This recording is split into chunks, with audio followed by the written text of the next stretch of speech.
Good morning students, मैं Sita Soni, assistant professor department of zoology, GHS government PG college Sujangarh Churu. पिछले videos के अंदर embryology के वीडियो चल रहे हैं हमारे बीएससी सेकेंड ईयर के लिए। तो बीएससी सेकेंड ईयर के लिए आज हम जो है गैस्ट्रुलेशन के बारे में डिस्कशन करेंगे।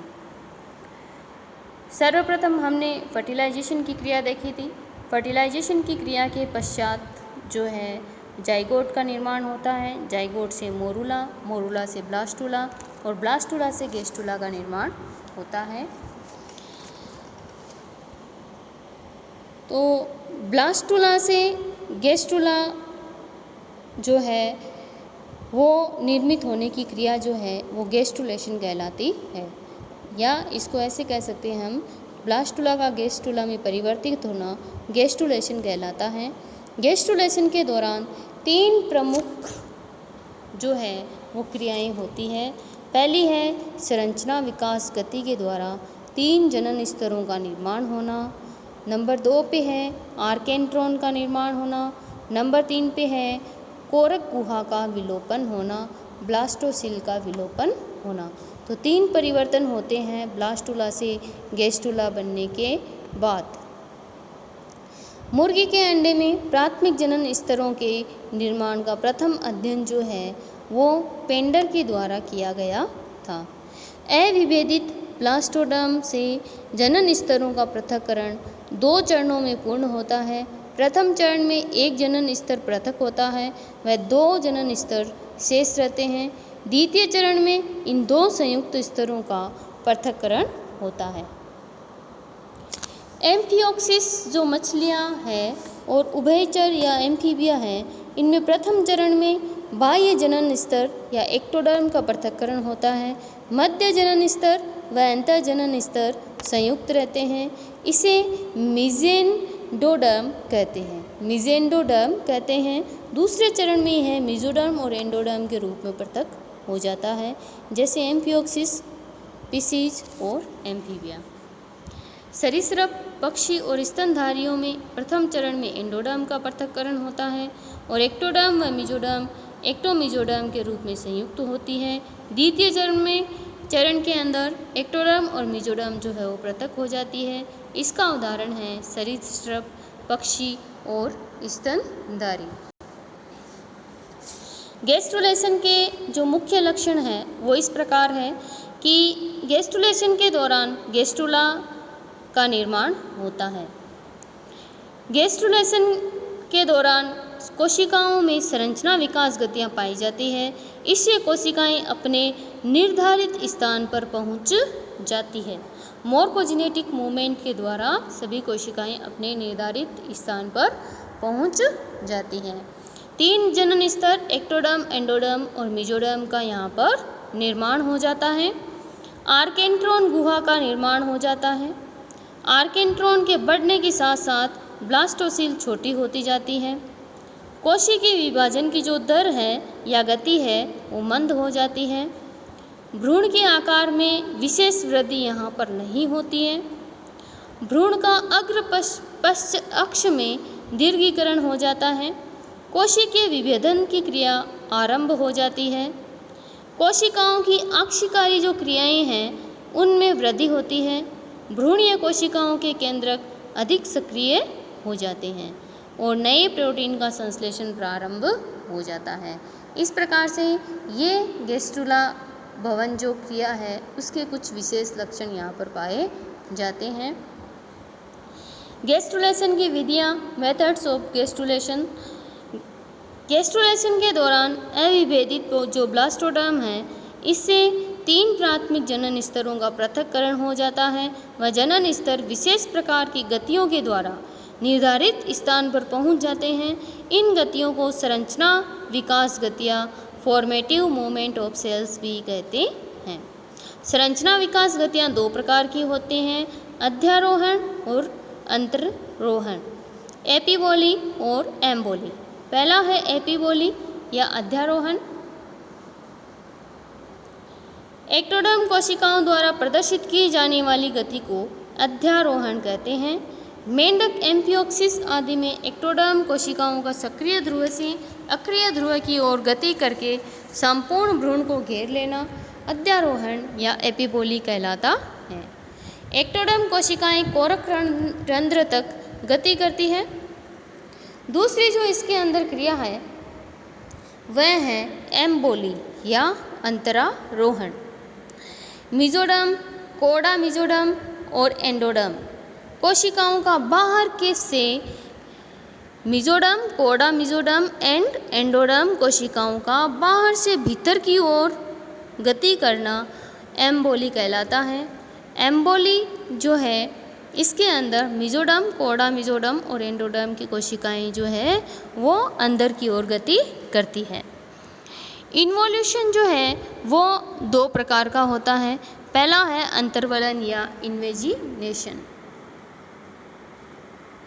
इन्वेजिनेशन के अंदर कोरक की सतह से कोशिकाओं का भीतर धंसना या भीतर धकेला जाना इन्वेजिनेशन कहलाता है। एम्फियोक्सिस व मेंढक में वेजिटल पोल पर स्थित मेगामियर कोशिकाएं भीतर धंसने लगती हैं। इस क्रिया को इन्वेजिनेशन कहते हैं। अंतर्वलन या इन्वेजिनेशन के परिणाम स्वरूप आर्केंट्रोन नामक गुहा का निर्माण होता है। यह गुहा ब्लास्टोपोर द्वारा बाहर की ओर खुलती है।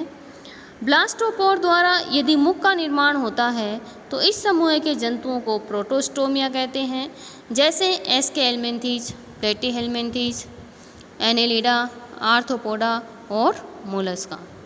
यदि ब्लास्टोपोर द्वारा गुदा का निर्माण होता है तो इन जंतुओं के समूह को ड्यूटेरोस्टोमिया कहते हैं, जैसे काइनोडर्मेटा, हेमिकोडेटा और कोडेटा। दूसरी जो गति है वो है इन्वोल्यूशन।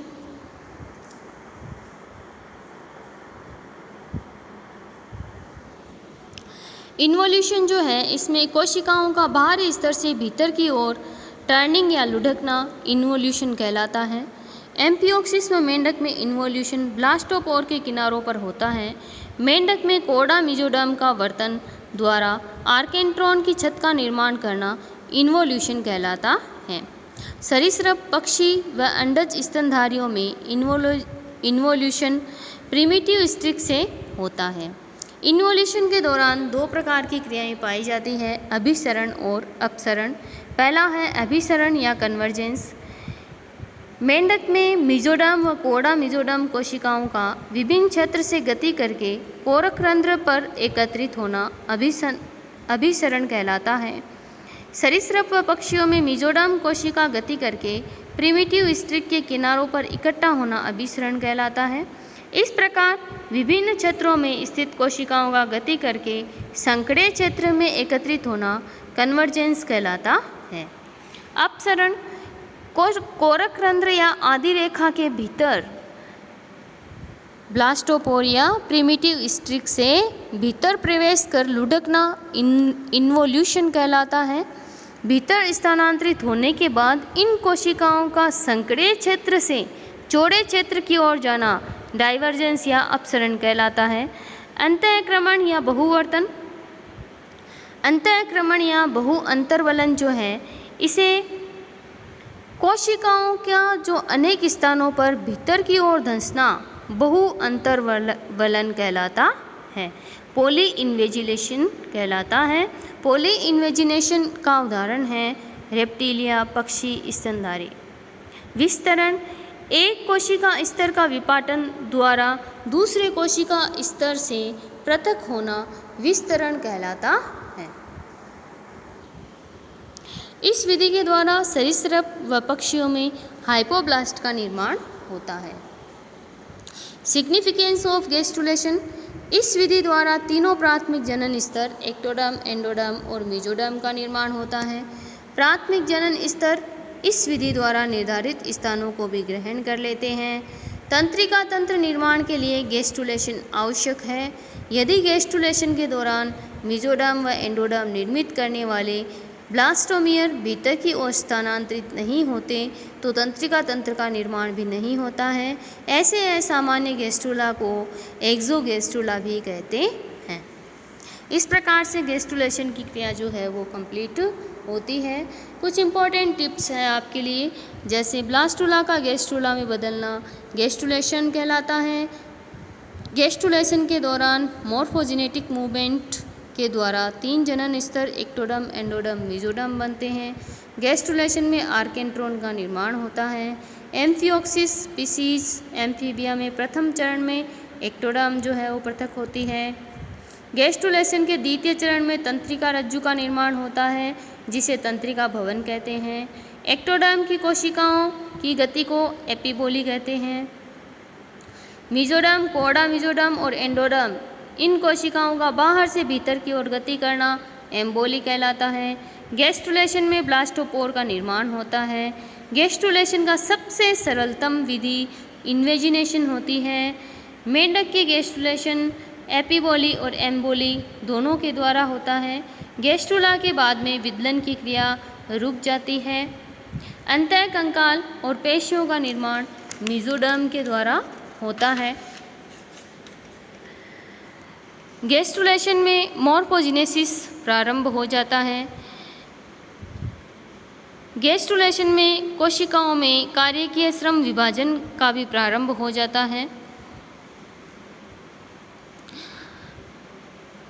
गैस्ट्रुलेशन के दौरान भ्रूणीय कोशिकाओं का निश्चित स्थान पर स्थानांतरण हो जाता है। नेत्र या विभिन्न प्रकार के अंगों का परिवर्धन होना ऑर्गेनोजेनेसिस कहलाता है। इस प्रकार से गैस्ट्रुलेशन में ये विभिन्न क्रियाएं होती हैं। नेक्स्ट जो वीडियो है उसके अंदर हम आगे के चैप्टर्स करेंगे। Okay student, thank you, good day.